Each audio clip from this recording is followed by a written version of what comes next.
K20-യിൽ ഇന്ന് നമ്മൾ സമഗ്രമായി പരിശോധിക്കാൻ പോകുന്നത്, വിശദമായി ചർച്ച ചെയ്യാൻ പോകുന്നത് കണ്ണൂർ ലോക്സഭാ മണ്ഡലത്തിലെ തെരഞ്ഞെടുപ്പ് പോരാട്ടമാണ്. കരുത്തരുടെ പോരാട്ടമാണ് ഇത്തവണ നമ്മൾ കണ്ണൂരിൽ കണ്ടത്. KPCC അധ്യക്ഷനും സിറ്റിംഗ് MP-യുമായ കെ സുധാകരനെ നേരിടാൻ ഇടതുമുന്നണി അവിടെ രംഗത്തിറക്കിയത് CPM ജില്ലാ സെക്രട്ടറി MV ജയരാജനെയാണ്. ശക്തമായ രാഷ്ട്രീയ പോരാട്ടം വോട്ടെടുപ്പിലും പ്രതിഫലിച്ചിട്ടുണ്ട്. അപ്പോൾ മത്സരഫലം വോട്ടെണ്ണിയാൽ മാത്രം ഉറപ്പിക്കാൻ പറ്റുന്ന തരത്തിലാണ് കണ്ണൂർ ലോക്സഭാ മണ്ഡലത്തിലെ ഒരു രാഷ്ട്രീയ ചിത്രം ഇപ്പോഴുള്ളത്. നമുക്ക് നോക്കാം. കണ്ണൂരിന്റെ ജനഹിതം വിശദമായി തന്നെ പരിശോധിക്കാം. ആർക്കാകും അനുകൂലമാവുക എന്നാണ് നമ്മൾ പരിശോധിക്കാൻ പോകുന്നത്. കണ്ണൂർ ലോക്സഭാ മണ്ഡലം വിശദമായി തന്നെ ചർച്ച ചെയ്യാൻ, വിശകലനം ചെയ്യാനായി കോൺഗ്രസ് പ്രതിനിധിയായി റിജിൽ മാക്കുറ്റിയും CPM പ്രതിനിധിയായി PS സഞ്ജീവുമാണ് K20-യിൽ ഇന്ന് നമ്മോടൊപ്പം ചേരുന്നത്. റിജിൽ മാക്കുറ്റിയിലേക്കാണ് ആദ്യം. റിജിൽ, ഇനി 3 ദിവസം കൂടിയേ ഉള്ളൂ തെരഞ്ഞെടുപ്പ് ഫലം വരാൻ. കോൺഗ്രസ് ആശങ്കയിലാണോ? CPM വിജയമുറപ്പിച്ച മണ്ഡലങ്ങളിൽ ഒന്ന് കണ്ണൂരുമുണ്ട്. അപ്പോൾ എങ്ങനെയാണ് നിങ്ങളുടെ അവസാന നിമിഷങ്ങളിലെ ഒരു കണക്കുകൂട്ടൽ? കണ്ണൂരെ സംബന്ധിച്ചിടത്തോളം UDF-നെ സംബന്ധിച്ച് വളരെ ശക്തമായ രൂപത്തിലുള്ള ആത്മവിശ്വാസമുള്ള മണ്ഡലമാണ്. നിലവിൽ UDF-ന്റെ സ്ഥാനാർത്ഥിയായി മത്സരിക്കുന്ന ശ്രീ കെ സുധാകരൻ സിറ്റിംഗ് MP-യാണ്. അദ്ദേഹം കഴിഞ്ഞ തവണ CPM-ന്റെ പാർട്ടി കോട്ടയെ കണ്ണൂരിൽ ഏകദേശം 1 ലക്ഷത്തിനടുത്തോളം വോട്ടിന് വിജയിച്ച ഒരു പാർലമെന്റ് മണ്ഡലമാണ്. അപ്പോൾ തീർച്ചയായിട്ടും രാഷ്ട്രീയപരമായി വലിയ രൂപത്തിലുള്ള മുന്നേറ്റം ഞങ്ങൾക്ക് ഈ തെരഞ്ഞെടുപ്പിനകത്ത് ഉണ്ടായിട്ടുണ്ട്. രാജ്യത്ത് നരേന്ദ്രമോദിക്കെതിരായും BJP-ക്കെതിരായിട്ടുള്ള വലിയ പോരാട്ടം നടക്കുമ്പോൾ സ്വാഭാവികമായും കോൺഗ്രസ് ഈ രാജ്യത്ത് അധികാരത്തിലേക്ക്, കോൺഗ്രസ് നേതൃത്വം കൊടുക്കുന്ന ഇന്ത്യ മുന്നണി അധികാരത്തിലേക്ക് തിരിച്ചു വരുമെന്നുള്ള കൃത്യമായ ബോധ്യം ഈ നാട്ടിലെ ജനങ്ങളുടെ മുമ്പിലുണ്ട്. തീർച്ചയായും അതിനനുസരിച്ചിട്ടുള്ള വലിയ രൂപത്തിലുള്ള ജനകീയമായ അംഗീകാരം അല്ലെങ്കിൽ ജനകീയമായിട്ടുള്ള ഒരു മുന്നേറ്റം ഈ തെരഞ്ഞെടുപ്പിൽ ഞങ്ങൾക്കുണ്ട് എന്ന സംബന്ധിച്ച് തർക്കമില്ല. അതോടൊപ്പം കേരളം ഭരിച്ചുകൊണ്ടിരിക്കുന്ന പിണറായി സർക്കാരിന്റെ ജനവിരുദ്ധ നയങ്ങൾ എല്ലാ മേഖലയും പൊറുതിമുട്ടിക്കൊണ്ടിരിക്കുന്ന ആ ജനങ്ങൾ ആകമാനം തന്നെ ഈ കണ്ണൂരിൽ അതിശക്തമായ രൂപത്തിൽ ഐക്യ ജനാധിപത്യ മുന്നണിക്ക് അനുകൂലമായി വോട്ട് ചെയ്യും. പ്രത്യേകിച്ച് CPM-ന്റെ കോട്ടകളിൽ പോലും അതിശക്തമായ രൂപത്തിൽ മുന്നേറ്റമാണ് ഐക്യ ജനാധിപത്യ മുന്നണിക്ക് ഉണ്ടാകാൻ പോകുന്നത്. കഴിഞ്ഞ പാർലമെന്റ് തെരഞ്ഞെടുപ്പിൽ ഞങ്ങൾ നേടിയിട്ടുള്ള വിജയം അത് CPM-ന് അപ്രമാദിത്വമുള്ള മണ്ഡലങ്ങളിൽ പോലും ഇഞ്ചോടിഞ്ച് പോരാട്ടം നടത്താൻ ഞങ്ങൾക്ക് സാധിച്ചിട്ടുണ്ട്. ഐക്യ ജനാധിപത്യ മുന്നണിക്ക് വേരോട്ടമുള്ള ഇരിക്കൂറായാലും പേരാവൂരായാലും അഴീക്കോടായാലും കണ്ണൂരായാലും ഇവിടെയൊക്കെ വലിയ രൂപത്തിലുള്ള മുന്നേറ്റം ഞങ്ങൾക്ക് നേടാൻ സാധിച്ചിട്ടുണ്ട്. അതുപോലെ തന്നെയുള്ള വലിയ മുന്നേറ്റം തന്നെയാണ് ഈ തെരഞ്ഞെടുപ്പിൽ. അതുകൊണ്ട് 1 ലക്ഷത്തിൽ പരം വോട്ടിന് ഇത്തവണയും ശ്രീ കെ സുധാകരൻ ജയിച്ച് ഇന്ത്യൻ പാർലമെന്റിനകത്തേക്ക് പോകും എന്ന് തന്നെയാണ് ഞങ്ങളുടെ വിലയിരുത്തൽ. അതിനകത്ത് ആ രൂപത്തിലുള്ള ഒരു ആത്മവിശ്വാസമാണ് ജനങ്ങളിൽ നിന്ന് ഞങ്ങൾക്ക് കിട്ടിയിട്ടുള്ളത്. യെസ്, സഞ്ജീവ, റിജിൽ പറഞ്ഞതുപോലെ 1 ലക്ഷത്തിലധികം വോട്ടുകൾക്ക് കെ സുധാകരൻ ജയിക്കുമെന്ന് ഉറപ്പിച്ചു പറയുകയാണ്. അതുപോലെ തന്നെ BJP-യെ താഴെയിറക്കാൻ, മോദിയെ താഴെയിറക്കാൻ കോൺഗ്രസ് നേതൃത്വം നൽകുന്ന ഇന്ത്യ സഖ്യം അധികാരത്തിൽ വരണമെന്ന് ജനങ്ങൾ ചിന്തിക്കുന്ന ഒരു സമയം കൂടിയാണിത്. അപ്പോൾ എന്താകും കണ്ണൂരിലെ ജനങ്ങളും ആ രീതിയിൽ ചിന്തിച്ചു കഴിഞ്ഞാൽ ഉറപ്പായും സുധാകരന് തന്നെയായിരിക്കും ജയം. എങ്ങനെയാണ് CPM കണക്കുകൂട്ടുന്നത്?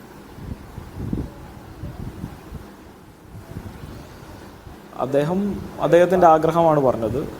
ജനഹിതം നേരെ തിരിച്ചാണ്. കണ്ണൂർ പാർലമെൻറ്റ് മണ്ഡലത്തിൽ സഖാവ് MV ജയരാജൻ ചരിത്ര ഭൂരിപക്ഷത്തിൽ വിജയിച്ചു കയറും.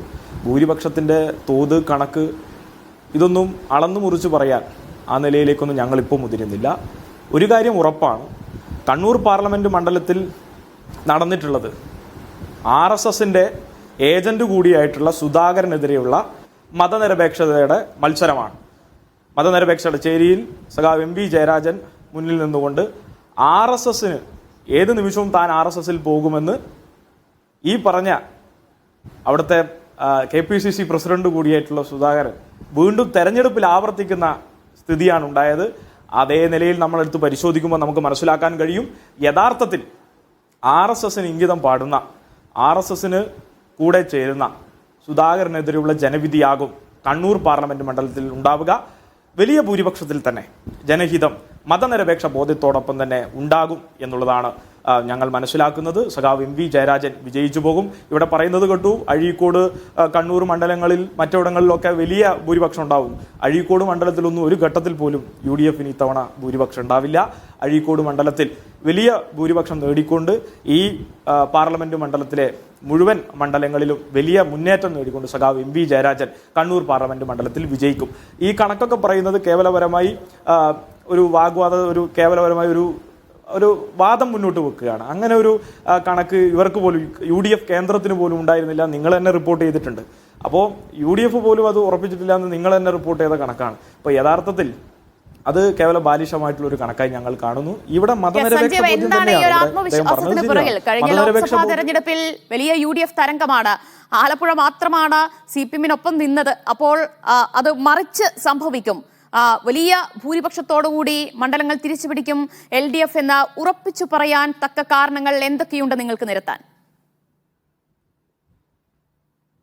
ആ തരംഗം ഇന്ന് നിലനിൽക്കുന്നില്ല. ഒന്ന്, കഴിഞ്ഞ ഘട്ടത്തിൽ ഇവിടെ മോദിയുടെ വർഗീയവാദത്തിന്റെ ഉയർന്ന രൂപം, അതിനെതിരെയുള്ള ജനകീയമായിട്ടുള്ള സമരങ്ങൾ, അതുമായി ബന്ധപ്പെട്ട് മതനിരപേക്ഷ ചേരിയുടെ കരുത്ത്, ആ കരുത്തിനൊക്കെ അവസാനം ചെന്ന് മറുപേരായി കോൺഗ്രസ് മാറി ചെന്നെത്തി, അപകടകരമായി അല്ലെങ്കിൽ ഒരു അബദ്ധത്തിൽ അവർ ചെന്നെത്തി ആ ഇക്വേഷനിൽ എന്നുള്ളതാണ് സത്യം. ആ സ്ഥിതി ഇന്ന് സ്റ്റേറ്റിലോ രാജ്യത്ത് എവിടെയും നിലനിൽക്കുന്നില്ല, എന്ന് നമുക്കെല്ലാവർക്കും അറിയുന്നതാണ്. അപ്പോൾ സ്വാഭാവികമായും മതനിരപേക്ഷ ചേരിക്ക് കരുത്തു പകരാൻ CPM നേതൃത്വം കൊടുക്കുന്ന LDF-ന് കഴിയും എന്ന് ജനങ്ങൾ വിശ്വസിക്കുന്നുണ്ട്. LDF ആണ് ബദലെന്ന് നമുക്ക് മനസ്സിലാക്കാൻ കഴിയുന്ന ഒരു സ്ഥിതി ഉണ്ടായി. നമുക്ക് കാണാൻ കഴിയുന്ന ഒരു കാര്യം എന്ന് വെച്ചാൽ ഇന്ത്യയിലെമ്പാടുള്ള കോൺഗ്രസ് നേതാക്കന്മാർ ഇന്ന് RSS-ലാണ്, BJP-യിലാണ്, BJP-യിൽ പ്രവർത്തിക്കാൻ അവരുടെ മന്ത്രിമാരായി മാറുകയാണ്. അപ്പോൾ ആ നില കേരളത്തിലെ KPCC പ്രസിഡന്റും ആവർത്തിച്ചു എന്നുള്ളൊരു പ്രധാനപ്പെട്ട വിഷയം കൂടി ഇവിടെ ഉണ്ട്. അത് ആവർത്തിച്ച് അദ്ദേഹം പറയുന്ന ഒരു തെരഞ്ഞെടുപ്പായി കണ്ണൂർ മണ്ഡലത്തിൽ അത് മാറി എന്നുള്ളതാണ്. ജനങ്ങൾ ഇതൊക്കെ കാണുന്നുണ്ടല്ലോ. അപ്പോൾ സ്വാഭാവികമായും കണ്ണൂർ മാത്രമല്ല, കേരളത്തിൽ വൻപിച്ച വിജയത്തോടു കൂടി വലിയ മുന്നേറ്റം LDF ഈ ഘട്ടത്തിൽ ഉണ്ടാക്കും. അതുമായി ബന്ധപ്പെട്ട് വലിയ വിജയം ജനങ്ങൾ നൽകുമെന്ന് തന്നെയാണ് ഞങ്ങൾ വിശ്വസിക്കുന്നത്. അതിന് ജനകീയമായ അടിത്തറ വിപുലീകരിക്കുന്നതിനപ്പുറത്തേക്ക് ആ മതനിരപേക്ഷ ചേരിക്കുള്ള കരുത്താണ്. ആ കരുത്ത് പൂർണ്ണമായും ഇന്ന് LDF-നൊപ്പമാണ് എന്ന് തന്നെയാണ് ഞങ്ങൾ വിശ്വസിക്കുന്നത്. ന്യൂനപക്ഷ വിഭാഗങ്ങൾക്കിടയിലൊക്കെ വലിയ ആശങ്കയാണ് കോൺഗ്രസിന്റെ ഈ സ്ഥാനാർത്ഥി തന്നെ ഈ മണ്ഡലത്തിൽ സൃഷ്ടിച്ചത് എന്ന് നമുക്ക് കാണാതിരിക്കാൻ കഴിയില്ല. യെസ്, റിജിൽ, സഞ്ജീവ് പറഞ്ഞതുപോലെ മതനിരപേക്ഷ ചേരിക്ക് നേതൃത്വം നൽകാൻ CPM-ന് കഴിയും, CPM-നെ കഴിയൂ എന്നാണ് അവർ അവകാശപ്പെടുന്നത്. അതുപോലെ തന്നെ ഏത് നിമിഷവും RSS-ലേക്ക് ചേക്കാറാൻ പോകുന്ന ഒരു സുധാകരനെ മുൻനിർത്തിയാണ് നിങ്ങൾ വോട്ട് തേടിയത്. അപ്പോൾ ഇതൊക്കെ ജനങ്ങളുടെ മനസ്സിലുണ്ടെന്നാണ് സഞ്ജീവ് പറയുന്നത്. എന്താണ് അതിനുള്ള മറുപടി? ഒരിക്കലും ശ്രീ കെ സുധാകരനെതിരായിട്ടുള്ള ആരോപണം കുറച്ച് കാലങ്ങളായി CPM ഉയർത്തിക്കൊണ്ടിരിക്കുകയാണ്. കഴിഞ്ഞ തെരഞ്ഞെടുപ്പിലും ഇതുപോലെ തന്നെ പറഞ്ഞിട്ടുണ്ടായിരുന്നു, ഈ നാട്ടിൽ ആരാണ് RSS-വുമായി കൂട്ടുകൂടുന്നതെന്നും RSS-ന്റെ നേതാവുമായി കൂട്ടുകച്ചവടം നടത്തുന്നതും ബിസിനസ് നടത്തുന്നതും CPM-ന്റെ നേതാവും കേന്ദ്ര കമ്മിറ്റി അംഗവുമായിട്ടുള്ള EP ജയരാജനാണെന്ന് പകൽ പോലെ വെളിച്ചം ഈ കണ്ണൂരിലെ തന്നെയുണ്ട്. പകൽ പോലെ കാണാൻ സാധിക്കും. വൈദേകം റിസോർട്ടും അതോടൊപ്പം തന്നെ നിരാമയ ട്രസ്റ്റും രാജീവ് ചന്ദ്രശേഖറുമായി ഒന്നിച്ച് ഭാര്യമാർ തമ്മിലുള്ള ബിസിനസ് ബന്ധം നടത്തിക്കൊണ്ട് മുമ്പോട്ട് പോകുന്നവർ. തെരഞ്ഞെടുപ്പിന്റെ ഘട്ടത്തിലാണ് നമ്മൾ കണ്ടത് BJP-യുടെ പ്രഭാരിയായിട്ടുള്ള നേതാവുമായി കൂടിക്കാഴ്ച നടത്തിയതിന്റെ വാർത്തകൾ പുറത്തു വന്നിരിക്കുന്നു. ആരാണ് BJP-യുടെ ഏജന്റുമാരെന്ന് നമുക്കെല്ലാം അറിയാൻ സാധിക്കും. രാജ്യത്ത് നരേന്ദ്രമോദിക്കെതിരായി പോരാട്ടം നടത്തുന്ന ആരാണ്? പിണറായി വിജയനാണോ അതോ രാഹുൽ ഗാന്ധിയാണോ? എന്തിനേറെ പറയും, CPM-ന്റെ കേന്ദ്ര കമ്മിറ്റി പോളിറ്റ് ബ്യൂറോ മെമ്പറും CPM-ന്റെ സംസ്ഥാന സെക്രട്ടറിയുമായ മുഹമ്മദ് സലീം, അദ്ദേഹം മത്സരിക്കുന്ന മണ്ഡലം മുർഷിദാബാദിൽ അദ്ദേഹം കോൺഗ്രസിനൊപ്പമാണ് മത്സരിക്കുന്നത്. മാത്രമല്ല കോൺഗ്രസ് ആണ് വിശ്വസിക്കാൻ പറ്റുന്ന പാർട്ടി എന്ന് അദ്ദേഹം പറയുന്നു. മാത്രമല്ല ഇവരുടെ തീപ്പൊരി നേതാവായ ഒരു യുവ നേതാവ്, ഒരു യുവതി DYFI നേതാവ് പറയുന്നു, നിങ്ങൾക്ക് ഏറ്റവും ഇഷ്ടപ്പെട്ട നേതാവ് ആരാണെന്ന് ചോദിച്ചപ്പോൾ രാഹുൽ ഗാന്ധിയാണെന്ന് പറയുന്നു. പിണറായി വിജയന്റെ പേരോ യെച്ചൂരിയുടെ പേരോ പറയുന്നില്ല. CPM-ന് എവിടെയാണ് BJP-ക്കെതിരായി പോരാട്ടം നടത്താനുള്ള കരുത്തുള്ളത്? എന്താണ് ഇവർ പറയുന്നത്? ഇവർക്ക് ഈ രാജ്യത്ത് രാഹുൽ ഗാന്ധി നരേന്ദ്രമോദിക്കെതിരായിട്ടുള്ള പോരാട്ടം വ്യാപകം എല്ലാ മേഖലയും നടത്തുമ്പോൾ നരേന്ദ്രമോദിയെക്കാളും ഉച്ചത്തിലാണ് രാഹുൽ ഗാന്ധിക്കെതിരായി പിണറായി വിജയൻ ഇവിടെ പ്രസംഗിച്ചത് നമുക്കറിയാം. ആരാണ് നരേന്ദ്രമോദിയും പിണറായി വിജയൻ തമ്മിലുള്ള ഏജന്റ് ആരാണെന്ന് വളരെ കൃത്യമായിട്ട് ഈ നാട്ടിലെ ജനങ്ങൾക്കറിയാം. നരേന്ദ്രമോദിയുടെ ഏജന്റ് പിണറായി വിജയനാണ്. ആ പിണറായി വിജയൻ കേരളത്തിൽ കോൺഗ്രസിനെ തകർക്കാൻ, പ്രത്യേകിച്ച് കോൺഗ്രസിന്റെ വോട്ട് കുറക്കുന്നതിന് വേണ്ടിയുള്ള നിലപാട് സ്വീകരിച്ചുകൊണ്ട് മുമ്പോട്ട് പോകുന്നു. മാത്രമല്ല രാജ്യത്ത് തെരഞ്ഞെടുപ്പിന്റെ ഘട്ടത്തിൽ, അവസാന ഘട്ടത്തിൽ തെരഞ്ഞെടുപ്പ് നാളെ നടക്കുകയാണ്. രാജ്യത്ത് CPM-നെ സംബന്ധിച്ചിടത്തോളം ഏക ഒരു മുഖ്യമന്ത്രി, പൊളിറ്റ് ബ്യൂറോ മെമ്പർ ആയിട്ട് പിണറായി വിജയൻ. കേരളം വിട്ട് എവിടെയെങ്കിലും പോയി CPM-ന് വേണ്ടി ബംഗാളിൽ പോയി, ത്രിപുരയിൽ പോയി ഏതെങ്കിലും CPM മത്സരിക്കുന്ന സ്ഥാനാർത്ഥിക്ക് വേണ്ടി BJP-ക്കെതിരായി പ്രസംഗിക്കാൻ എന്തേ ഈ രാജ്യത്തെ കമ്മ്യൂണിസ്റ്റ് മുഖ്യമന്ത്രിയായി ഏക മുഖ്യമന്ത്രിക്ക് സാധിച്ചില്ല? അതേ കുടുംബസമേത ടൂർ പോവുകയല്ലേ ചെയ്തത്? അദ്ദേഹത്തിന് ഈ രാജ്യത്തെ തെരഞ്ഞെടുപ്പിനകത്ത് അദ്ദേഹത്തിന് ആശങ്കയില്ലേ? എന്തിനേറെ പറയുന്നു, ദേവഗൌഡയുടെ പാർട്ടി ആരുടെ കൂടെയാണ്? കേരളത്തിൽ CPM-ന്റെ കൂടെയല്ലേ? NDA-യുടെ ഘടകകക്ഷിയായിട്ടുള്ള കർണാടകയിലെ പാർട്ടിയായിട്ടുള്ള ജനതാദൾ എന്ന് പറയുന്ന ദേവഗൌഡയുടെ പാർട്ടി, ആ പാർട്ടി മോദിയുടെ ഘടകകക്ഷിയാണ്. കേരളത്തിൽ പിണറായി വിജയന്റെ ഘടകകക്ഷിയാണ്. അപ്പൊ ഇവർ തമ്മിലുള്ള വളരെ കൃത്യമായ രൂപത്തിലുള്ള രഹസ്യവും പരസ്യമായ ബന്ധം ഈ നാട്ടിലെ ജനങ്ങൾക്ക് നന്നായിട്ട് അറിയാം. അതുകൊണ്ട് കെ സുധാകരൻ ഈ തെരഞ്ഞെടുപ്പിനകത്തോ RSSന്റെ വോട്ട് വാങ്ങി കേരളത്തിന്റെ നിയമസഭയിലോ ഇന്ത്യയുടെ പാർലമെന്റിനകത്തോ പോയിട്ടില്ല. കേരളത്തിലെ മുഖ്യമന്ത്രി പിണറായി വിജയൻ പറയാൻ സാധിക്കോ RSSന്റെ മുൻകാല രൂപമായിട്ടുള്ള രാഷ്ട്രീയ പാർട്ടിയെ ജനസംഘവുമായി ഒന്നിച്ച് കൂത്തുപറമ്പിൽ മത്സരിച്ച് വോട്ട് വാങ്ങി MLA ആയ ആളാണ് പിണറായി വിജയൻ. ഇവരുടെ ചരിത്രം കേരളത്തിൽ ഒരുപാടുണ്ട്. ടി ശിവദാസ മേനോന്റെ മത്സരിക്കുന്ന തെരഞ്ഞെടുപ്പ് ലാൽകൃഷ്ണ അഡ്വാനി വന്ന് ഉദ്ഘാടനം ചെയ്ത് നമുക്കറിയാം. KG മാരാർക്ക് പരസ്യമായി പിന്തുണ കൊടുത്ത ആളുകളാണ് ഇവർ. അതുകൊണ്ട് എക്കാലം അത്രയും BJPയുമായി RSSുമായി വോട്ട് വാങ്ങി നിയമസഭയിലും പാർലമെന്റിനകത്തും പോയവർ ഇന്ന് രാജ്യത്ത് BJPക്കെതിരായി രാഹുൽ ഗാന്ധി നടത്തിക്കൊണ്ടിരിക്കുന്ന പോരാട്ടം അതിശക്തമായി അരവിന്ദ് കേജ്രിവാളിനെ പോലെ നമുക്കറിയാൻ സാധിക്കും. ലാലു പ്രസാദിന്റെ പാർട്ടി ഉൾപ്പെടെ ഈ നാട്ടിന്റെ അഖിലേഷ് യാദവ് ഉൾപ്പെടെയുള്ള പാർട്ടിയുടെ നേതാക്കന്മാർ ഒരുമിച്ച് മുമ്പോട്ട് പോകുന്നു. ആർക്കെതിരായി? മോദിക്കെതിരായിട്ടുള്ള പോരാട്ടമാണ്. അവിടെ എവിടെയാണ് പിണറായി? കേരളത്തിലെ CPM-ഉം കേരളത്തിലെ പൊളിറ്റ് ബ്യൂറോ അംഗവുമായ മുഖ്യമന്ത്രി എവിടെയെന്ന ചോദ്യം ഈ നാട്ടിലെ മുമ്പിലുണ്ട്. അതുകൊണ്ട് നിങ്ങൾ ഞങ്ങളെ RSS വിരോധം പഠിപ്പിക്കേണ്ട. കേരളത്തിൽ ഞങ്ങൾക്കറിയാം ആരാണ് RSSനെതിരായി പോരാട്ടം നടത്തുന്നത്. ഇന്ത്യയുടെ പാർലമെന്റിനകത്ത് നിന്ന് നിരവധി തവണ പാർലമെന്റിനകത്ത് നിന്ന് പുറത്താക്കപ്പെട്ടത് BJPക്കെതിരായി ശബ്ദിച്ചതിന്റെ പേരിൽ പാർലമെന്റിനകത്ത് നിന്ന് പുറത്താക്കപ്പെട്ട MPമാർ അത് കോൺഗ്രസിന്റെ UDF MPമാരുണ്ടായിരുന്നു. ശ്രീ K സുധാകരൻ ഉണ്ടായിരുന്നു. അതിശക്തമായ രൂപത്തിലുള്ള നിലപാടുകൾ സ്വീകരിച്ച് മുമ്പോട്ട് പോയിട്ടുണ്ട്. അതുകൊണ്ട് ഉണ്ടയില്ലാതെ വെടി K സുധാകരൻ RSSലേക്ക് പോകുമെന്ന് പറഞ്ഞ് മുമ്പോട്ട് പോകും. പോയവരുടെ കണക്ക് ബംഗാളിൽ ഇവരുടെ ഒരു ഡസൻ നേതാക്കന്മാരുണ്ട്, ത്രിപുരയിലുണ്ട്. പാർട്ടി ഓഫീസ് അടക്കം BJPക്ക് ലയിച്ചവരാണ്. അവരുടെ കണക്കുകളൊക്കെ തന്നെ നമുക്കറിയാൻ സാധിക്കും. അതുകൊണ്ട് കേരളം വിട്ട മറ്റ് സംസ്ഥാനങ്ങളിൽ പാർട്ടി ഇല്ലാത്തത് കൊണ്ട് ആര് പോയതിനെ കുറിച്ച് കണക്ക് പോലും നമുക്ക് അറിയാൻ സാധിക്കും. അതുകൊണ്ട് CPM-ന്റെ ഔദാര്യമോ CPM-ന്റെ പിന്തുണയും ഒന്നും ഞങ്ങൾക്ക് RSS വിരോധം, RSS എതിർക്കാൻ, മോദി എതിർക്കാൻ ഞങ്ങൾക്ക് വേണ്ട. അത് ഞങ്ങൾ ഈ തെരഞ്ഞെടുപ്പിനകത്ത് ശക്തമായ രൂപത്തിലുള്ള പോരാട്ടങ്ങളുമായി ഞങ്ങൾ മുമ്പോട്ട് പോയിട്ടുണ്ട്. അതുകൊണ്ട് ഇവര് പറയുന്ന കണക്കും ഇവര് പറയുന്ന പൊള്ളത്തരവും വളരെ കൃത്യമാണ്. ഒരു മിനിറ്റ് കഴിഞ്ഞ പാർലമെന്റ് തെരഞ്ഞെടുപ്പ് ഇതേ അവകാശവാദം ശ്രീമതി ടീച്ചർ ജയിക്കുമെന്ന് പറഞ്ഞു. ഇവർ കണക്ക് പറഞ്ഞു. ഞങ്ങൾ പോലും ഒരു 30,000 വോട്ടിന് ജയിക്കുമെന്ന് കരുതിയെടുക്കുക. 1 ലക്ഷത്തോളം വോട്ടിനാണ്. ഇവരുടെ കോട്ടയായ തളിപ്പറമ്പിൽ പോലും 725 വോട്ടിന് നേടിക്കൊണ്ടാണ് ശ്രീ K സുധാകരന്റെ അദ്ദേഹത്തിന്റെ മുന്നേറ്റം ഉണ്ടായത്. അതോടെ ധർമ്മടത്തും മട്ടന്നൂരും 67, 47 ഒക്കെ കിട്ടുന്ന സ്ഥലത്ത് അതിശക്തമായി 5000-ന് താഴെ, അതോടൊപ്പം തന്നെ 4000 താഴെയൊക്കെ വോട്ടിനാണ് അവിടെ നിന്ന് പിടിച്ചു നിന്നുകൊണ്ട് മുമ്പോട്ട് പോയി എങ്കിൽ തീർച്ചയായും അതിനേക്കാൾ വലിയ ഒരു വേവ് ഈ തെരഞ്ഞെടുപ്പിനകത്തുണ്ടാകും. ഞാൻ നേരത്തെ പറഞ്ഞത് ആവർത്തിക്കുകയാണ്. K സുധാകരൻ 1 ലക്ഷത്തിൽ പരം വോട്ടിന് ഈ കണ്ണൂർ പാർലമെന്റിനകത്ത് നിന്ന് വിജയിച്ചു കയറുമെന്ന് സംബന്ധിച്ച് ഞങ്ങൾക്കൊരു തർക്കമില്ല. യെസ് സഞ്ജീവ്, റിജിൽ പറഞ്ഞ ഈ കാര്യങ്ങൾ നമുക്ക് വെറുതെ അങ്ങ് ഒരു ആരോപണങ്ങളായോ വെറും പൊള്ളയായ വാദങ്ങളായോ നമുക്ക് അങ്ങനെ തള്ളിക്കളയാൻ പറ്റില്ല. EP ജയരാജന്റെ ബിസിനസ് ബന്ധം അത് പകൽ പോലെ പരസ്യമായ ഒരു കാര്യം കൂടിയാണ്. ഇതൊക്കെ ജനങ്ങളുടെ മനസ്സിലുള്ള കാര്യമല്ലേ? അല്ല, നിങ്ങൾ മനസ്സിലാക്കേണ്ടത് കണ്ണൂർ പാർലമെന്റുമായി ബന്ധപ്പെട്ട വിഷയം നിങ്ങൾ ചോദിച്ച ചോദ്യത്തിലേക്ക് തന്നെയാണ് വരുന്നത്. ഒന്ന്, ഇവർ വലിയ ആക്ഷേപമാണ് ഇവിടെ നടത്തിക്കൊണ്ടിരിക്കുന്നത്. കേരളം കഴിഞ്ഞാൽ കമ്മ്യൂണിസ്റ്റ് പാർട്ടി ഇല്ല, ബംഗാളിൽ ഇവരെന്തോ സംഭവം എന്നാണ്. ബംഗാളിൽ മാന്യനായിട്ടുള്ള കോൺഗ്രസ് പ്രതിനിധി മനസ്സിലാക്കേണ്ടത് ബംഗാളിൽ നമ്മൾ നിങ്ങളൊക്കെ ഒരേപോലെ തന്നെയാണ്.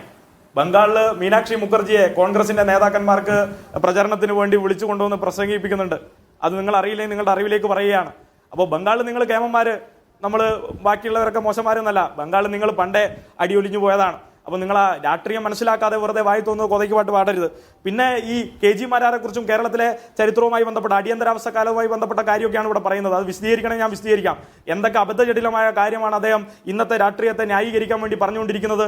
ഞാൻ 100% ഉറപ്പിച്ചു പറയുന്നു, കണ്ണൂർ പാർലമെന്റ് മണ്ഡലത്തിൽ BJP വോട്ടുകൾ വാങ്ങിക്കൊണ്ടാണ് K സുധാകരൻ അദ്ദേഹത്തിന്റെ തെരഞ്ഞെടുപ്പ് പ്രവർത്തനം നടത്തിയിട്ടുള്ളത്. കണ്ണൂർ പാർലമെന്റ് മണ്ഡലത്തിൽ BJP വോട്ടുകൾ പണം കൊടുത്തു വാങ്ങി കൃത്യമായി അതുമായി ബന്ധപ്പെട്ട് ഇടപാട് നടത്തിയിട്ടുണ്ട്. ഒരു സംശയവും വേണ്ട. ഇവിടുത്തെ BJP വോട്ടുകൾ കുറയാൻ വേണ്ടി പോവുക. ഇതിനൊക്കെ മറികടന്നും സഖാവ് MV ജയരാജൻ ഇവിടെ ജയിച്ചു പോകും. അത് ജയിച്ചു പോകുന്നത് എന്താണ്? മതനിരപേക്ഷ ബോധ്യത്തിന് വേണ്ടിയുള്ള അടിസ്ഥാനമാണ്. ഞാൻ വെറുതെ പറഞ്ഞതൊന്നല്ല. നിങ്ങളുടെ ആർക്കൈവിൽ ഉണ്ടാവുമല്ലോ, മീഡിയ വണ്ണിന്റെ ആർക്കൈവിൽ തെരഞ്ഞെടുപ്പുമായി ബന്ധപ്പെട്ട് അതേ ഘട്ടത്തിൽ K സുധാകരൻ പറയുന്നത് എനിക്ക് തോന്നിയാൽ ഞാൻ പോകുന്നു. ഇവിടെ ഞങ്ങൾ പറഞ്ഞതാണോ? ഞങ്ങളുടെ ആരോപണമാണോ? ഏതെങ്കിലും ഘട്ടത്തിൽ ആരോപണമാണോ? സഖാവ് EP-യുമായി ബന്ധപ്പെട്ട കാര്യമൊക്കെ അതൊരു അടിസ്ഥാനരഹിതമായ കാര്യമാണെന്ന് കേരളത്തിലെ മാധ്യമ സമൂഹത്തിന് മുന്നിൽ തന്നെ തെളിഞ്ഞ കാര്യമാണ്. അതിലൊരു യാതൊരുവിധ ഇടപാടും മറ്റ് വിഷയങ്ങളൊന്നുമില്ല എന്ന് തെളിഞ്ഞതാണ്. അതുമായി ബന്ധപ്പെട്ട് യാതൊന്നും തന്നെ കേരളത്തിലെ മാധ്യമങ്ങളുടെ മുന്നിലില്ല. അത് എവിടുന്ന് കിട്ടിയ വിവരമാണെന്ന് ഞങ്ങൾക്ക് മനസ്സിലായിട്ടില്ല. വൈദേഹം റിസോർട്ടുമായി ബന്ധപ്പെട്ടോ അതുമായി ബന്ധപ്പെട്ട് യാതൊന്നും തന്നെ അടിസ്ഥാനരഹിതമായിട്ടുള്ള ആരോപണങ്ങളാണ്. അദ്ദേഹത്തെ വില കൊടുത്ത് വാങ്ങാൻ പറ്റിയെന്ന്, അദ്ദേഹത്തെ കൊലപ്പെടുത്താൻ ശ്രമിച്ചവരല്ലേ? അതുമായി ബന്ധപ്പെട്ട് അടുത്ത നിയമ നടപടിയുമായി ബന്ധപ്പെട്ട് ഞങ്ങൾ മുന്നോട്ട് പോവുക. അപ്പോൾ നിങ്ങൾ മനസ്സിലാക്കേണ്ടത് ഇത്രയേ ഉള്ളൂ. ഇപ്പോൾ കേരളത്തിലെ പിണറായി വിജയൻ മറ്റു സ്ഥലങ്ങളിൽ പോയി ക്യാമ്പയിൻ ചെയ്തില്ല എന്നുള്ളതാണ് ഇവരുടെ ആവലാതിയും വേവലാതിയും. നിങ്ങൾ മനസ്സിലാക്കേണ്ടത് CPM-ന് അടിസ്ഥാനപരമായി ശക്തിയുള്ള സ്ഥലങ്ങളെല്ലാം CPM മത്സരിക്കുന്നുണ്ട്. CPM വിജയിച്ചു വരുന്നത് ഒരു രാഷ്ട്രീയ കാര്യപരിപാടിയുടെ ഭാഗമാണ്. തെരഞ്ഞെടുപ്പിൽ ജയപരാജയം ആത്യന്തികമായി എല്ലാം തന്നെയാണെന്ന് നമ്മൾ മനസ്സിലാക്കുന്നില്ല. പക്ഷേ ഇന്ന് രാജ്യത്ത് നിലനിൽക്കുന്ന സംഘപരിവാർ സംഘടനയെ മറികടക്കാൻ ഇന്ന് ഇപ്പോൾ ഇന്ത്യ മുന്നണിയുടെ നേതൃത്വത്തിൽ സർക്കാർ വരുന്നൊക്കെ ഇവർ പറയുന്നുണ്ട് കേട്ടു. എന്താണ് ഇന്ത്യ മുന്നണിയിൽ കോൺഗ്രസിന്റെ പങ്ക്? ആ പങ്കിനോടൊപ്പം തന്നെ CPM-ഉം വരും. അതുമായി ബന്ധപ്പെട്ട അത്തരത്തിലൊന്നും ഈ വാചോടാപമൊന്നും നടത്തി ഇവിടെ റിജിൽ മാക്കുറ്റി പോകേണ്ട കാര്യമില്ല. അതുകൊണ്ട് തന്നെ ഇത്ര മാത്രമേ ഞങ്ങൾക്ക് പറയാനുള്ളൂ. കണ്ണൂർ പാർലമെന്റ് മണ്ഡലത്തിൽ വലിയ അടിപറ്റാൻ പോവുകയാണ് കോൺഗ്രസിന്, UDF-ന്. ഈ മതനിരപേക്ഷ ചേരിക്ക് പ്രത്യേകിച്ച് ന്യൂനപക്ഷ വിഭാഗങ്ങളിലും മറ്റ് ജനവിഭാഗങ്ങളിലെല്ലാം വലിയ സ്വാധീനം നേടിക്കൊണ്ടായിരിക്കും ആ വിജയമുണ്ടാകുക. അതൊരു ഘട്ടത്തിലും ഇവിടെ മറ്റൊരു രീതിയിലേക്ക് മാറിപ്പോയില്ല. അതോടൊപ്പം തന്നെ ഇവിടെ വലിയ വഴി പറയുന്നത് കേട്ടു, കോൺഗ്രസ് ആണ് വലിയ RSS-നെതിരെ വലിയ പോരാട്ടം നടത്തുന്നതെന്ന്. സൂറത്തിൽ എതിരാളി ഇല്ലാതാണ് സംഘപരിവാർ ജയിച്ചു വന്നത്. എന്താ ഇതിനെക്കുറിച്ച് പറയാനുള്ള? സൂറത്തിൽ മാത്രമല്ലല്ലോ, ഗുജറാത്തിൽ ഗാന്ധി ജനിച്ച അതേ ഗുജറാത്തിൽ, കോൺഗ്രസിന് വലിയ ശക്തി ഉണ്ടായിരുന്ന അതേ ഗുജറാത്തിൽ, എന്താ അതിനെക്കുറിച്ചൊന്നും ഓർമ്മയില്ലേ? അപ്പോ കൃത്യമായി ഒരു സ്ഥാനാർത്ഥിയെ പോലും നിർത്താൻ കഴിയാതെ എല്ലാ ഘട്ടത്തിലും സംഘടനാപരമായി പ്രശ്നങ്ങൾ നിലനിൽക്കുക. ഇന്നിപ്പോൾ KSUവിന്റെ ഉള്ളിൽ നിൽക്കുന്ന പ്രശ്നമുണ്ടല്ലോ. KSUവുമായി ബന്ധപ്പെട്ട് വലിയ പ്രത്യാരോപണങ്ങൾ മാധ്യമങ്ങൾ തന്നെ റിപ്പോർട്ട് ചെയ്തല്ലോ കെ സുധാകരനുമായി ബന്ധപ്പെട്ട്. അപ്പോൾ കെ സുധാകരന്റെ തോൽവിയുടെ ഉറപ്പിക്കൽ യഥാർത്ഥത്തിൽ നടപ്പിലാക്കിയിരിക്കുന്നത് KSU നേതൃത്വത്തിലൂടെ VD സതീശനാണ്. അപ്പോൾ ആ തോൽവിയോടുകൂടി കേരളത്തിലെ രാഷ്ട്രീയ ഭൂപടത്തിൽ നിന്ന് കെ സുധാകരനെ ഇല്ലാതാക്കാനുള്ള ഇടപെടൽ ഇപ്പൊ തന്നെ ഇവർ തുടങ്ങി. അപ്പോൾ അത് ഇവർക്ക് തന്നെ ഉറപ്പുള്ള സ്ഥിതിക്ക് ഞങ്ങൾ അതിനെക്കുറിച്ച് കൂടുതലായൊന്നും പറയില്ല. അത് അവരുടെ ആഭ്യന്തര കാര്യം, അതിലേക്കൊന്നും ഞങ്ങൾ പോകുന്നില്ല. പക്ഷെ ഒരു കാര്യം ഞങ്ങൾ ഉറപ്പിച്ച് പറയാം, കണ്ണൂർ ഉൾപ്പെടെ കേരളത്തിലെ 20 ലോക്സഭാ മണ്ഡലങ്ങളിലും ഇതുമായി ബന്ധപ്പെട്ട് വലിയ മാറ്റം ഉണ്ടാവാൻ വേണ്ടി പോവുകയാണ്. കണ്ണൂർ പാർലമെന്റ് മണ്ഡലത്തിൽ സഖാവ് MP ജയരാജൻ ആ വിജയം ആവർത്തിക്കുക തന്നെ ചെയ്യും. അതുമായി ബന്ധപ്പെട്ട് വ്യത്യസ്ത നിലയിലാണ് ഇവർ അതുമായി ബന്ധപ്പെട്ട പ്രവർത്തനങ്ങൾ ഇവിടെ പറഞ്ഞു. ഇവിടെ ബംഗാളുമായി ബന്ധപ്പെട്ട വിഷയവും മറ്റു കാര്യങ്ങളൊക്കെ പറഞ്ഞു. കണ്ണൂർ മണ്ഡലത്തിലെ സിറ്റിംഗ് MP ആണ് ഈ മാന്യദേഹം. ഇദ്ദേഹം എന്ത് വികസന പ്രവർത്തനമാണ് ഈ മണ്ഡലത്തിൽ നടപ്പിലാക്കിയിട്ടുള്ളത്? വികസന പ്രവർത്തനങ്ങളുടെ കാര്യത്തിൽ ഈ കണ്ണൂർ പാർലമെന്റ് മണ്ഡലം ഏറ്റവും പുറകിലല്ലേ? അത് മാത്രമാണോ? പാർലമെന്റിലെ അറ്റൻഡൻസ്, പാർലമെന്റിൽ എപ്പോഴാണ് അദ്ദേഹം പങ്കെടുത്തിട്ടുള്ളത്? പാർലമെന്റിലെ ഡിബേറ്റുകൾ എത്രയാണ്? ഒരു ഘട്ടത്തിൽ പോലും ജനങ്ങൾക്ക് ആശാവഹമായി ഒന്നും തന്നെ കണ്ണൂർ പാർലമെന്റിൽ ഇദ്ദേഹം നൽകിയിട്ടില്ല.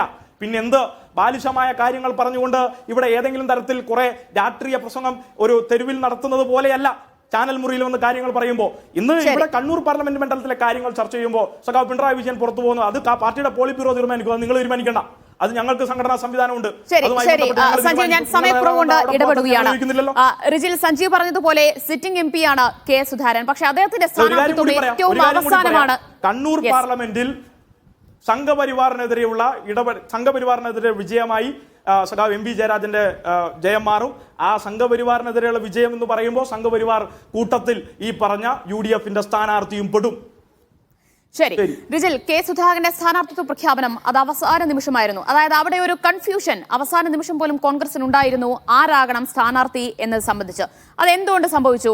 അതൊരു ജയപരാജയം സംബന്ധിച്ചുള്ള ഒരു കണക്കുകൂട്ടലിൽ അതൊരു അവസാന നിമിഷം ഒരു ആശങ്ക ഉണ്ടാക്കിയത് കൊണ്ടായിരുന്നു.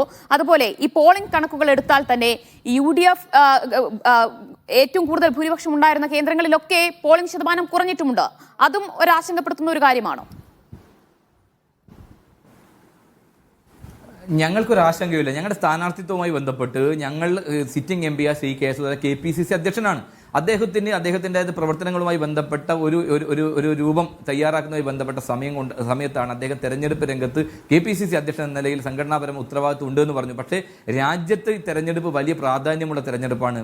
എല്ലാ കോൺഗ്രസിന്റെ മുതിർന്ന നേതാക്കന്മാരും മത്സരിക്കണമെന്നുള്ള AICCയുടെ തീരുമാനത്തിന്റെ അടിസ്ഥാനത്തിലാണ് ശ്രീ കെ സുധാകരൻ വീണ്ടും കണ്ണൂർ മത്സരിക്കുന്നത്. അദ്ദേഹം നടത്തിയ വികസന പ്രവർത്തനങ്ങൾ ഞങ്ങൾ കഴിഞ്ഞ തെരഞ്ഞെടുപ്പ് ഘട്ടത്തിൽ ഇവർ ഒരുപാട് ആരോപണം ഉന്നയിച്ചിരുന്നു. 152 കോടി രൂപയുടെ വികസനം ഈ കണ്ണൂരിന്റെ മണ്ഡലത്തിൽ നിർവഹിച്ച ഒരാളാണ്. ശ്രീമതി ടീച്ചർ ചെലവാക്കാതെ 1,40,00,000 രൂപയുടെ ഫണ്ട് പോലും വിനിയോഗിച്ച MP ആണ് ശ്രീ കെ സുധാകരൻ. അത് ഒരു പ്രതിപക്ഷ MP എന്ന നിലയിൽ പ്രത്യേകിച്ച് നരേന്ദ്രമോദിയും BJPയും പ്രതിപക്ഷ MPമാരോട് കാണിക്കുന്ന നിസ്സഹകരണ സമീപനത്തെ കുറിച്ച് നമുക്കറിയാൻ സാധിക്കും. കോവിഡ് കാലത്ത് ഫണ്ടുകൾ ഉൾപ്പെടെ വെട്ടിച്ചുരുക്കി മുമ്പോട്ട് പോയ സമയത്ത് വളരെ കൃത്യമായിട്ടുള്ള ആ ഫണ്ട് ഉപയോഗിച്ചും അതോടെ വ്യക്തിപരമായും എല്ലാം തന്നെ കോവിഡ് കാലത്ത് ഉൾപ്പെടെ നാട്ടിലെ ജനങ്ങളെ കണ്ണീരൊപ്പതിനു വേണ്ടി നിലപാടെടുത്ത ഒരു നേതാവായിരുന്നു MP ആയിരുന്നു ശ്രീ കെ സുധാകരൻ. അതോടൊപ്പം തന്നെ വികലാംഗർക്ക് വേണ്ടി, കുട്ടികൾക്ക് വേണ്ടി എത്രയോ കോടിക്കണക്കിന് രൂപയുടെ പാഠ്യപദ്ധതിയുമായി ബന്ധപ്പെട്ട് അവർക്ക് നൽകുന്ന സംവിധാനങ്ങൾ ഉൾപ്പെടെ നൽകിക്കൊണ്ട് മുമ്പോട്ട് പോയതിന്റെ കണക്കുകൾ ഉൾപ്പെടെ ഞങ്ങളുടെ വെച്ചിട്ടുണ്ട്. അതുകൊണ്ട് വികസന രംഗത്ത് ഇവർ ഉണ്ടാക്കിക്കൊണ്ടിരിക്കുന്ന ഒരു പുകമറ ശ്രീ കെ സുധാകരൻ ഒന്നും ചെയ്തില്ല എന്നൊക്കെ പറയുന്നത് ഇവർ ബാലിശമായി അദ്ദേഹത്തെ എക്കാലം അത്രയും വേട്ടയാടി അദ്ദേഹത്തെ ഗുണ്ടയെന്നും കൊലപാതകയെന്നും ഒക്കെ ഇവർ വിളിച്ചാക്ഷേപിച്ചിട്ടുണ്ട്. ഇ പി ജയരാജൻ വെടികൊണ്ടെന്ന് പറഞ്ഞ് ഉണ്ടെങ്കിലാതെ വെടിയാണെന്ന് ഹൈക്കോടതി പോലും ആ കേസ് എടുത്ത് ചാടിക്കൊണ്ടിരിക്കുന്നു. കെ സുധാകരൻ ക്ലീൻ ചീറ്റ് കൊടുത്തിരിക്കുന്ന സാഹചര്യമാണ് ഇപ്പൊ. എന്നിട്ട് പറയുന്നത് ഇ പി ജയരാജൻ അവസാനം ഒരു 2 മിനിറ്റ് മാത്രമാണുള്ളത്. ഞാൻ സഞ്ജീവിലേക്ക് അവസാനമായി ഒരു ചോദ്യം ചോദിക്കുകയാണ്.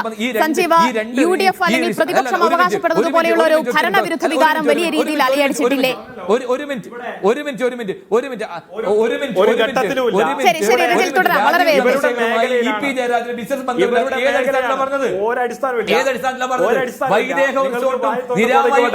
ഇല്ല, നിങ്ങൾ കല്യാശ്ശേരി പോയാൽ നോക്കിയാൽ പോരെ, കല്യാശ്ശേരി പോയാൽ പോരെ. അയ്യോ അതെ, അത് വളരെ കൃത്യമായി BJP നേതാവുമായി കേന്ദ്രമന്ത്രിയുമായി ബിസിനസ് പങ്കാളിത്തം നടത്തി കച്ചവടം നടത്താൻ ഉളുപ്പില്ലാത്ത ഒരു നേതാവ് ആള് വന്നിട്ട് ഞങ്ങൾക്കെതിരെ UDF മേഖലയിൽ വലിയ വോട്ട് ശതമാനത്തിൽ ഇടിവുണ്ട്. അതെല്ലാം LDFന് എനിക്ക് ഒരേ ഒരു ചോദ്യം ചോദിക്കാറുണ്ട്. വലിയ രീതിയിൽ ഭരണവിരുദ്ധ വികാരം അലയടിച്ചിട്ടുണ്ട് എന്നൊരു വിലയിരുത്തൽ അത് പ്രതിപക്ഷം നടത്തുകയാണ്. അതിന് പലതരത്തിലുള്ള കാരണങ്ങളുണ്ട്. തുടർച്ചയായ അഴിമതികൾ പിണറായി സർക്കാരിനെതിരെ ഉയർന്നു വരുന്നു. ക്ഷേമ പെൻഷൻ PSC വഴി യാതൊരു തരത്തിലുള്ള നിയമനങ്ങൾ നടത്തുന്നില്ല എന്ന തരത്തിലുള്ള പരാതികൾ, വിമർശനങ്ങൾ ഉയർന്നു വരുന്നു. ഇതൊക്കെ തെരഞ്ഞെടുപ്പ് ഫലത്തെ സ്വാധീനിക്കില്ലേ?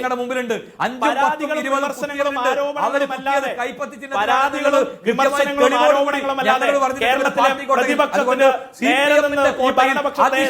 ഒരു ഘട്ടത്തിൽ പോലും ഒരു സമരം നടത്താൻ സാഹചര്യമാണ്. രണ്ടാം LDF സർക്കാരിന്റെ കാലത്തും ഒന്നാം LDF സർക്കാരിന്റെ കാലത്തും അത് തന്നെയായിരുന്നു സ്ഥിതി. അതല്ലേ എല്ലാ ഘട്ടത്തിലും ഇവരുടെ പ്രതിപക്ഷം നനഞ്ഞ പടക്കം പോലെയായി മാറിയില്ലേ? ഇപ്പൊ തെരഞ്ഞെടുപ്പ് റിസൾട്ട് വരുമ്പോൾ ഇത് തന്നെയാണ് ഞങ്ങൾക്ക് പറയാനുള്ളത്. കണ്ണൂർ പുതുപ്പള്ളിയിലും തൃക്കാക്കരയിലും കണ്ടിട്ടുണ്ട്.